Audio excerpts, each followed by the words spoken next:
Hello everybody and welcome. In today's video we're going to talk a little bit about what you can do to actually take your car and autocross it. Doesn't matter what it is, could be a fossil fuel, could be an electric car. Of course I'm driving a Tesla Model 3 Performance, but in autocross there's plenty of classes that you can choose and enter autocross. Just about anything that rolls can be driven in autocross. No trucks or high-centered vehicles are allowed. However, you can drive just about anything in autocross. So let's talk a little bit about exactly what you have to do autocross. First of all, you need a valid driver's license. You should have one of those anyway if you're driving. Second thing, you need a vehicle. Vehicle needs to be in good working order, no leaking fluids, those kinds of things. It has to meet the SCCA vehicle criteria. That's pretty easy to do. As you've seen from some of my videos, there's a lot of cars out there that you think that shouldn't be out on the road, but they're in autocross and the guys are having a blast. Second of all, you need a helmet. A lot of SCCA car clubs have loaner helmets, but you can't rely on that. You can try autocross, go down, see if they have a loaner helmet, take whatever vehicle you have and take it for a run around the autocross track. And if you really like it, buy yourself a helmet. Having a good, reliable helmet is a good thing, no matter what you may be doing. So happens I take my autocross helmet out on an RTV or a snowmobile because that's also the rule. So if you choose a helmet, you might choose one that actually covers that as well. In today's video, I'm going autocrossing. First thing I have to do, I need to rotate my tires. I haven't rotated them for 2 races. The tires that I use are Bridgestone RE71s. I think I've probably got about a third life left on them, and as you might imagine, being a 200 rated tire, which means they're very sticky. That's what you want in a race. You want the car to stick to the asphalt. So the Potenza RE71s that I use need to be rotated on a regular basis. Why do you do that? Well, it's simple. You want to get the maximum life out of your tire, and the most of the wear happens on the front of the vehicle where you're turning. So I usually rotate the tires every second race to try to distribute the wear on the tires. Same thing you would do on your commuting car when you go to work. You should rotate them probably every 10, 12,000 miles. All right, well, let's get into it. So now you know what you need for your autocross. Now you need to know where you can go autocrossing. First place to start is get a Google search going on a local car club. A lot of car clubs will provide a place to go autocrossing. Some do, some are maybe classic car clubs, some are not, but car clubs in your area that support autocross, sometimes called solo, as in Han Solo, will allow you to take whatever vehicle you want and run it around the track. First thing that goes through everybody's mind is, I am not a race driver and I've never done it and I'm scared to death. Well, don't be scared to death. The best part about autocross, you get out there and you drive just as much as or little as you want. What I mean by that is you can really put the pedal to the metal and spin out and do crazy things if you want. Of course, that's not the object. Even if you get a little excited and run over some cones, that's okay. The cones are designed to be run over. They're not going to hurt your car. They're just there for you to follow the track. It works out pretty well. I have a good friend. I won't tell you his name because he would be embarrassed. He did autocross. He decided to do it. He started autocross, got mixed up, and decided to drive all the way home right from the race and never returning to autocross. My buddy is a really great guy, and he told me that story, and since you don't know him, I found it to be interesting. But autocross can be quite intimidating, but my suggestion is don't let it be intimidating. You drive the city streets and highways and all those nutcases out there on the regular highway.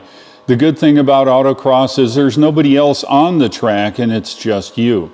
You go out as fast or as slow as you want, get around the course, and maybe the next time you might put the pedal to the metal a little bit more and have even more fun. But I guarantee you one thing, if you do try autocross, you will certainly like it. It gives you a chance to take your car, whatever kind it is, out on a track and see not only how it handles, but have a little fun doing it. If you do well, you can have some bragging rights with the rest of the folks in the pit. Tell everybody, you know, I did well, I ran over 5 cones, whatever it is. But in any case, you'll really have a blast. All right, so that's autocross in a nutshell. Don't be scared of it. It is a blast. If you don't want to try it right off, go to one of your car clubs local. Take whatever you're driving. Maybe it's a Chevy Bolt or a Chevy Volt or some other kind of car. It could be a Subaru. It doesn't matter. As you've seen from some of my videos, these guys drive just about everything. You don't need any special tires. You don't need anything except for a driver's license, a helmet, and a car that doesn't leak everywhere and is safe. It's really a lot of fun. All right, well, let's get into it. I'm going to get my tires rotated, and I'm going to meet Richard about 4 o'clock on the way to the autocross track. We usually get there early. He does tech, and it looks like tonight I'm going to also be doing tech. I've got some other stuff to do in the trailer, which is my specialty, and it's then autocross day. I'm not sure how many cars are registered, but it'll probably be upwards of 80, which is a lot of fun. The Teslas do very well, and normally we've got 3 hardcore Teslas, myself, Richard, and Brian. A few times we get some of the other Tesla owners like Robbie, James, and I think it's John, who's new guy. But it doesn't have to be a Tesla. Remember, you can bring your Mach-E, you can bring your Polestar, you can bring your Leaf, you can bring just about any electric car you want. It doesn't have to be a big V8 anything. All right, well, let's get to those tires and we'll move on down the road. All right, well, we need to get this job done. First thing we need to know is I have all my own jacks and my tools, my torque wrench and all those things. A couple of things you need to know when you change your tires. It's not a difficult job. It does require a little expertise. Certainly if you can go over to somebody that's done it before, you can certainly figure out how to make it happen. A couple basic tools you need. This is a 24-inch breaker bar. Why do you need that? Because these lug nuts are actually on at 129 foot-pounds, which is way more than the average car. But because these cars have so much torque, they need the wheels to stay on, and they torque them to 129 foot-pounds. You need a breaker bar to break it loose. Another question that comes up a lot is, why do you need 2 jacks? Well, technically you don't. However, you have to understand that safety is a big concern in messing around with anything. And for me, if one of these jacks should fail and it's the only jack holding this up, it would be a bad day. Don't want a bad day, so I usually choose to use 2 jacks. The other part of this equation is, as you notice, the ground clearance is pretty darn low here. This is what's called a lifting puck. The lifting puck goes up into a hole right at the corners here and allow the jack to actually raise the vehicle. Even though this is a low profile jack, it doesn't fit underneath here with the puck. So once I stick the puck in, as you'll see, probably at high speed, it provides a place for the jack to go. But this space between the upper part of the puck and the ground is just a little too much for the height on this low profile car. And these are 18-inch wheels, which have further lowered the car. Of course, you want that in a race, right? So what I generally do is I take this smaller jack over here, which also has a lifting puck. And this is gross, so don't freak out. Put a little spit on the O-ring and you go, oh, that's gross. Well, you know what it is. But getting it into the hole to make sure it stays there, the little bit of lubrication works. Of course, you can use water or any other darn thing you want. So we'll go ahead and close the valve. I'm going to try to do this here. I guess I better get down low. And you line up the lifting puck, of course. And now, why do you put the little jack in? Watch the frame of the car. Watch. See how it's lifting the whole car? And why do you do that? Well, in my case, Remember I talked about this low profile jack. This is a 3-ton low profile jack. Gross part. Find the hole. Never can find the hole.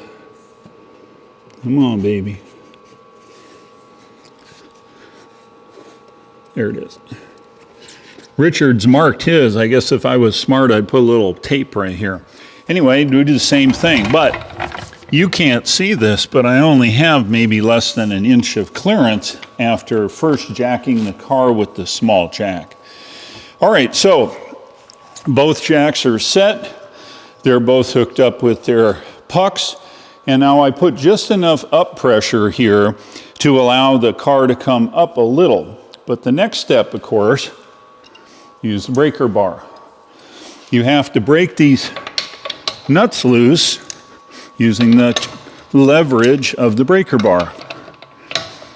I'm not unscrewing them, well, very much. All right. I do this, of course, so that once it's up off the ground, the normal wrench allow me to just unscrew them.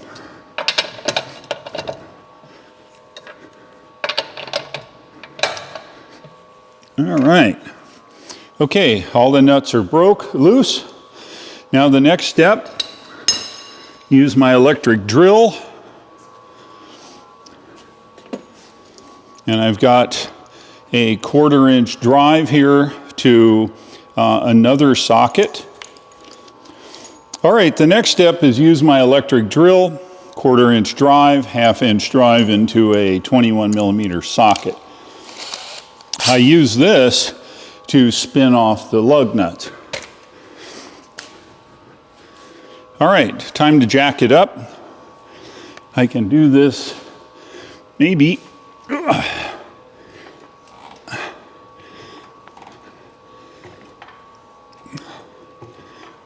And you want to get them up enough where you can get the wheel off. We're good. Okay. All right, let's turn up the pitch and get these wheels swapped. And generally with a rotation, it's front to back. So let's get to it.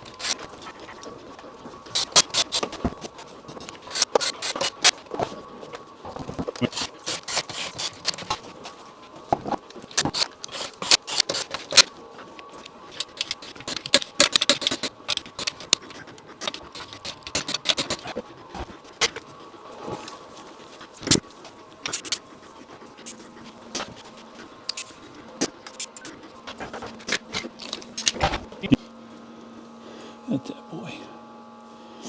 That's that boy. All right, there we go. Tires are rotated. I pressured them up. I run 43 pounds in them, cold. The tires have been sitting in the garage for a while, so they were at 42, so all good. Looks like Luna and Hank are a little freaky because of all the noises, but you guys are just fine. All right, let's hit the road and we'll head up to Autocross. I am up on Interstate 26, heading up to meet Richard. Running just a few minutes late. I'll be seeing him at the off-ramp probably in about 20 minutes. Nice day, it's 91 degrees, nice and warm today. There's Richard back there. I got on the interstate, he got on right behind me here. We're in construction here and doing about 8 miles an hour. There's some kind of a pair of flashy light vehicles up front. I think they're slowing traffic down for something up ahead. I don't know what's going on. Typical. You've heard me talk about this before, but autopilot in stop and go traffic is just awesome. You set it for a little bit more than which you'll probably be going, and it stays in the lane, keeps its distance, and just drives through traffic. Of course, you got to have your hand on the wheel like normal, but it allows you to do a pretty good job of staying in the lane and doing your thing. So works out pretty good. Just working our way through traffic here. We've got about a mile or so to get off on Airport Road. Finally, tech has slowed down. We've had a absolutely tsunami of cars come through here, probably 35 cars. Richard and I beat them down. We have no more to tech. We're going to close tech here in about 10 minutes. As soon as we close tech, we head over to the club trailer and help out there. All right, so our number one priority tonight, remember, is safety. Second, and very close tie, is respecting the facility. So let's make sure if we see any trash anywhere, pick it up. Let's take care of everything here. Make sure that we do our best to take care of the facility here. Super Street runs first, so we're heading back here to the back here and go in staging area now. And once the go-karts are all moved and done with their running, then we'll start racing. We're a first run group. All right, ready for the first race here. Here, and track mode. We good? It's how long you want to sit in line? Oh, I don't care. Go ahead. Mock's next. All right, here we go.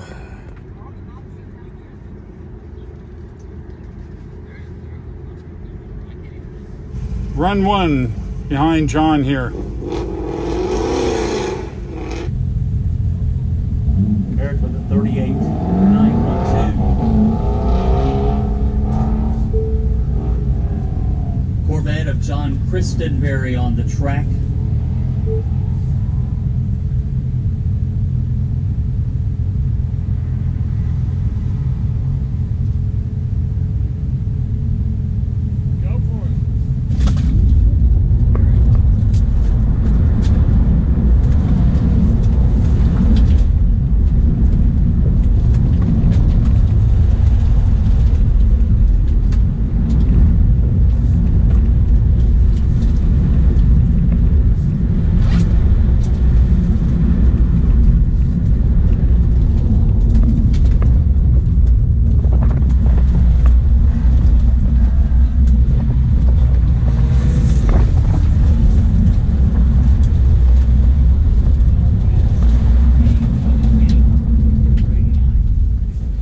Run one was pretty good.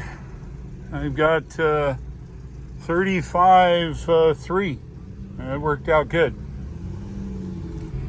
First run was 35.323. At least I didn't run over a bunch of cones. Looking good. Nice and warm today. It's 94 degrees ambient temperature. Imagine the tires get a little warm today. We're sitting around waiting for run two. I'm here with Richard. He wants to see how crappy I drive. He actually wants to eyeball the turn. He's driving also, but he's up, I don't know, 15 cars. So gives him a chance to do this. And he's already slid through that turn wrong once. Yeah, so we'll get him going. I popped out of track mode sitting here too long. There we go. We're back in track mode. All right, well, this should be a good one. All right, run two. John rode with his daughter, and he's now behind me, or a couple behind me, so we're a little out of order. There's our buddy Jim. Say hi, Jim. Gregory's herds a 42.030.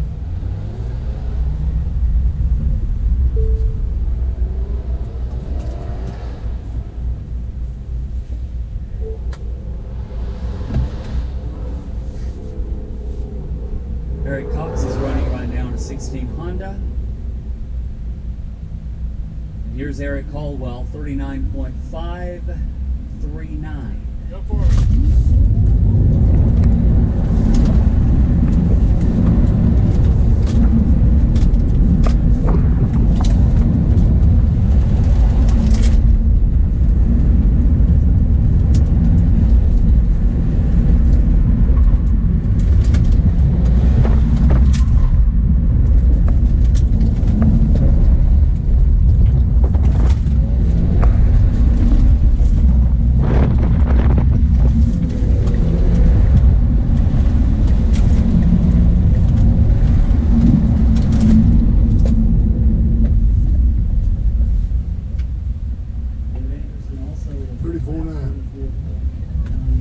34.9, yeah. 34.935. Pretty good. Trying to push it a little bit here. Tires are liking this 91-degree weather. Run 2. This is run number 3. We get a little out of order, but that's normal. If someone gets a rerun due to a fault, then they jump back in line and everything kind of gets mixed up. But it's okay. This is run 3. Hung's going to get more time on the track than anybody tonight. She's going to get another 3 laps because of her pole taken out by John Christenberry after the start-finish line.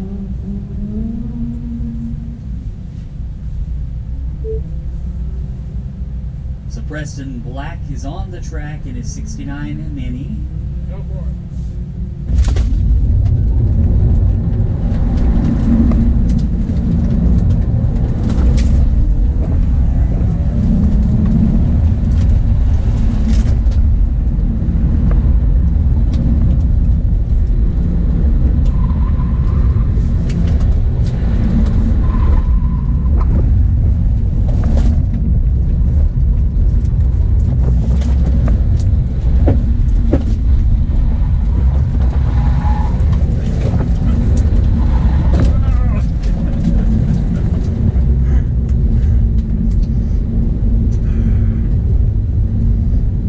Well, that one sucked. I overdrove it. That's okay. It was fun doing it.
Wave.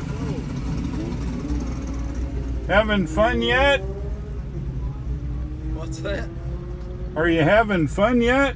No, almost, No, good. but not quite. All right. All right, well, this will be run number 4.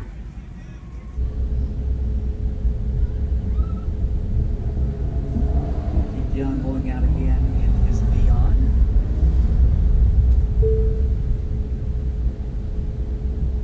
Dave Anderson awaits a green flag in just a moment. Eric Cox in his Honda. 41.410. Go, go, go.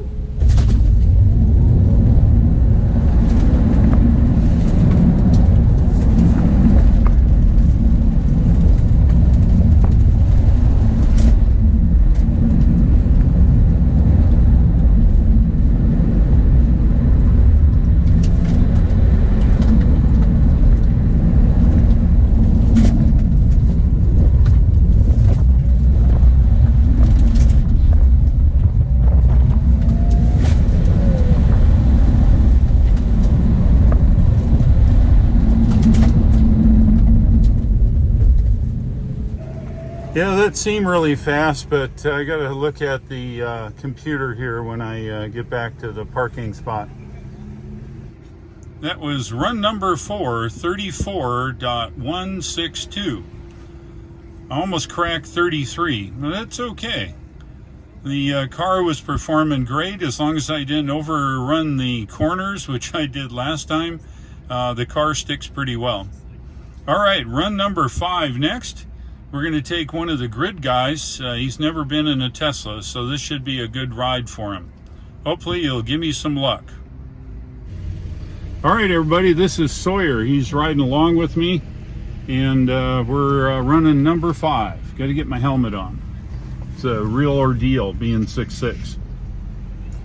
We're in hold. The yellow, whatever that is. What is that thing? Sawyer, do you know? Some old 60s vehicle. I could guess, but I'd be wrong. Front left wheel looks like it collapsed or blew out or something, so they're trying to figure out how to do it. I suspect if you add more people to the problem, you'll probably have more ideas there.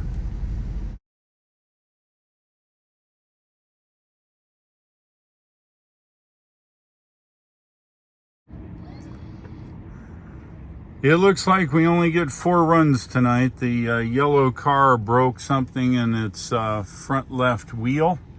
Not sure, but we're canceling the 5th run here now, so we only get 4 runs. We're gonna go park.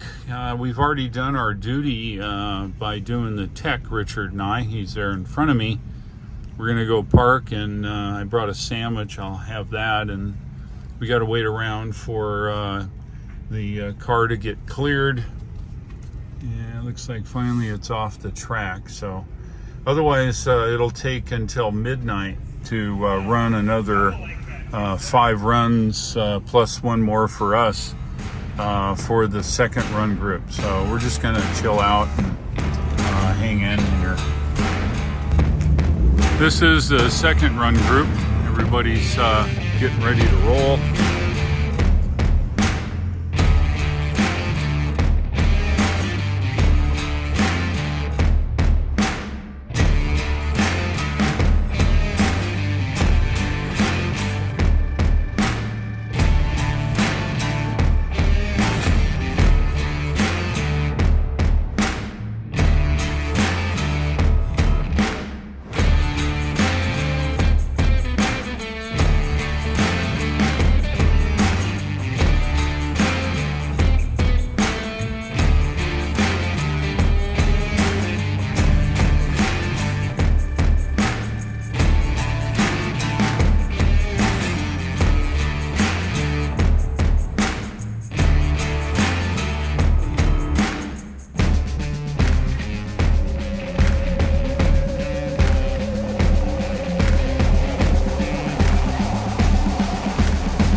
Here's a John Hayne has been also.